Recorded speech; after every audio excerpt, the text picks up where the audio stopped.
Hello বন্ধুরা, তোমরা কেমন আছো? আশা করি সবাই তোমরা ভালো আছো। আর আজকের ভিডিওটা একদম সকালবেলা থেকে শুরু করলাম। তো সকালবেলায় ব্রেকফাস্টের পরে আমার এই স্টোর করে রাখা এই সমস্ত ছোলা, মটর, এই সমস্ত ডাল শস্যগুলি খারাপ হয়ে যাবে। তো এই কারণেই একটু হালকা করে একটু গরম করে নিচ্ছি, কারণ আমাদের এখানে অতটা ঘরের মধ্যে রোদ্দুর আসে না। আর এগুলো রোদ্দুরে দিলেই বেশি ভালো হয়। পোকা একটু একটু লাগলে সেটা পালিয়ে যায়, কিন্তু যেহেতু আমি এখানে রোদ্দুর পাচ্ছি না, তো এই জন্যই একটু কড়াইয়ে দিয়ে হালকা করে গরম করে নিচ্ছি।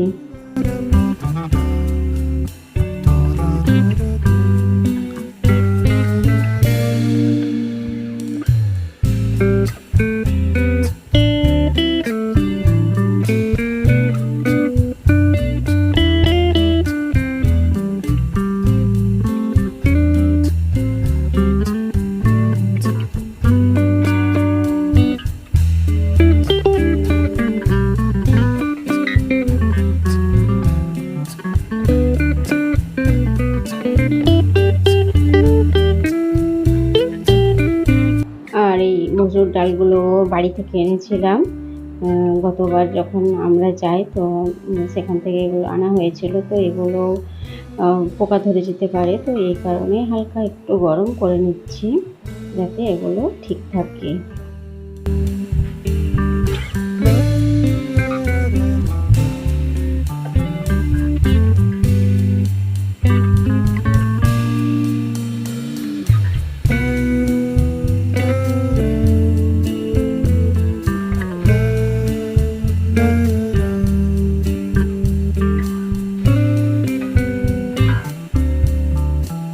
আর বন্ধুরা, সকাল সকাল আমি লেগে গেছি এই পেঁপেটা ছেঁড়ার কাজে, কারণ দুদিন থেকে পেঁপেটা পড়ে আছে, তো খাওয়া হচ্ছে না।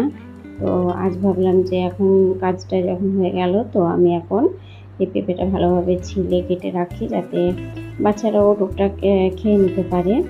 তো এই জন্যই আমি এটাকে এখন ছিলতে বসেছি।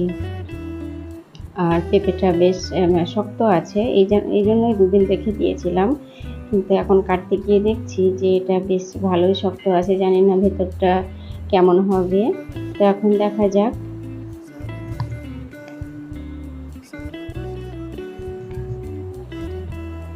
না বন্ধুরা, পেঁপেটা বেশ ভালোই পেকেছে। ওপরটা শক্ত হলেও ভেতরটা বেশ ভালোই পাকা আছে। আর পেঁপে খেতে তো ভালো লাগে, এই কারণেই আনা।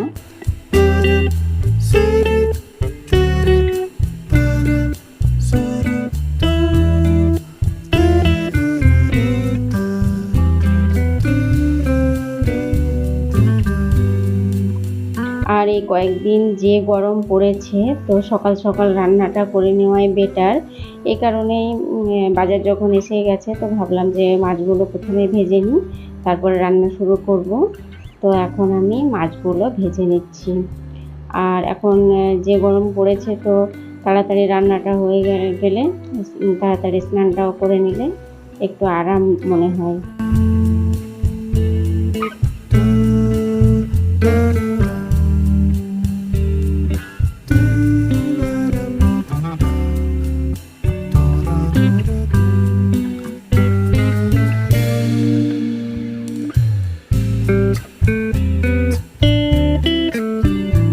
তো বন্ধুরা, আমার রান্নাবান্না হয়ে গেছে। তো এখন রান্নাবান্নার শেষে আমার আরও একটা কাজ মনে পড়ে গেল, যে দুদিন থেকেই বাচ্চারা একটু হালুয়া খাওয়ার জন্য বলছে। তো ভাবলাম যে আজ 2-4টে ডিমের হালুয়া করেই ফেলি। আমার ছেলে বিশেষ করে বেশি হালুয়া পছন্দ করে। তো ভাবলাম যে রান্না যখন তাড়াতাড়ি হয়ে গেল, তো আমি 4টে ডিমের হালুয়া ওর জন্য তৈরি করে রেখে দিই। তো বন্ধুরা, ঝটপট ডিমের হালুয়া আমি কিভাবে তৈরি করি সেই রেসিপিটা তোমাদের মধ্যে শেয়ার করার জন্য আরও ভিডিওটা বানালাম। তো দেখো আমি কিভাবে ঝটপট 4টে ডিমের হালুয়া খুব তাড়াতাড়ি করে ফেলি। তো এই জন্য আমি কড়াইয়ে দুধ নিয়ে নিয়েছি, আর দুধের মধ্যে দিয়ে দিলাম তেজপাতা, লবঙ্গ, এলাইচি, আর ডিমগুলো এক এক করে ভেঙে দিচ্ছি। আর এখন আমি ওভেনটা জ্বালাইনি, আগে এগুলো নিয়ে তার মধ্যে চিনিও মিক্স করে দেব।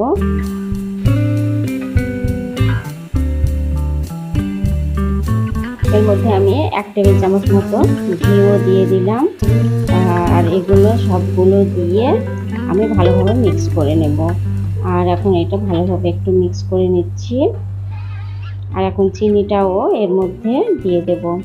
তো সমস্ত কিছু দিয়ে আমি এখন গ্যাস ওভেনটা জ্বালিয়ে নিলাম। আর এগুলো জ্বালিয়ে নিয়ে মানে হালকা আছে আমি এগুলো দিয়ে নাড়তে শুরু করলাম। আর একটু কালার মানে একটু ফুড কালারও দিয়ে দিলাম যাতে ডিমের হালুয়ার কালারটা ভালো আসে। তো এখন দেখো নাড়তে নাড়তে আমার হালুয়াটা হয়ে আসছে, তো একটু গাঢ় হয়ে এসছে। আর ডিমের হালুয়াটা তৈরি করার সময় এটা একটু বেশি চারিদিকে ছিটে যায় আর হাতের মধ্যেও ছিটে, তো এই কারণে অনবরত এটা নাড়তে হয়। তো দেখো বন্ধুরা ঝটপট কীভাবে আমি ডিমের হালুয়া তৈরি করে ফেলি।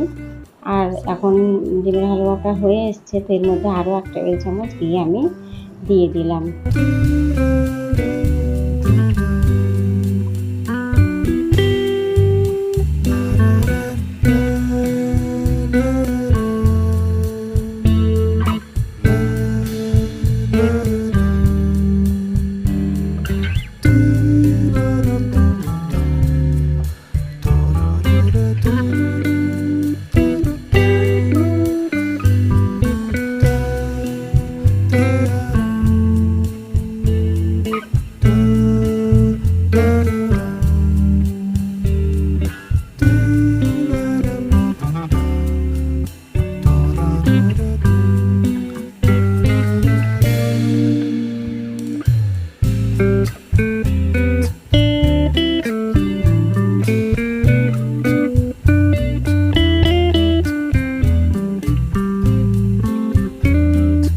তো বন্ধুরা আমি ঝটপট কিভাবে ডিমের হালুয়াটা বানিয়ে ফেললাম। দেখো মানে আলাদাভাবে এটাকে করলাম না, নাড়লাম না, আমি ওভেনের মধ্যে বসিয়েই এটাকে নেড়ে নেড়ে ভালোভাবে ডিমের হালুয়াটা তৈরি করে নিলাম। আর এটা খুব সুন্দর হয়েছে আর দানাদারও হয়েছে। তো তোমাদেরকে এটা ক্যামেরাটা একটু কাছে করলে তোমরা এটা বুঝতে পারবে।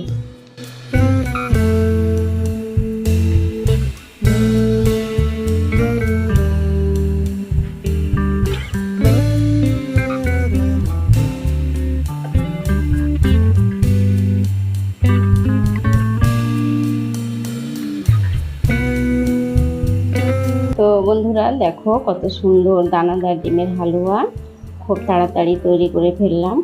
তো এইভাবে তোমরাও তৈরি করে দেখতে পারো।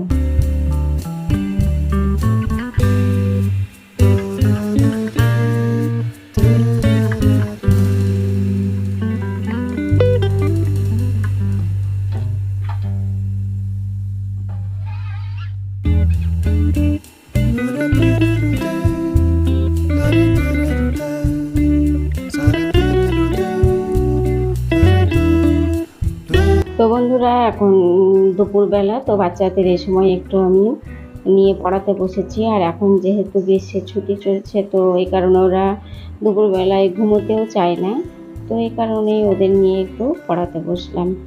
তো বন্ধুরা আজ এই পর্যন্তই, আবার দেখা হবে পরের ভিডিওতে। সবাই ভালো থেকো, সুস্থ থেকো, বাই বাই।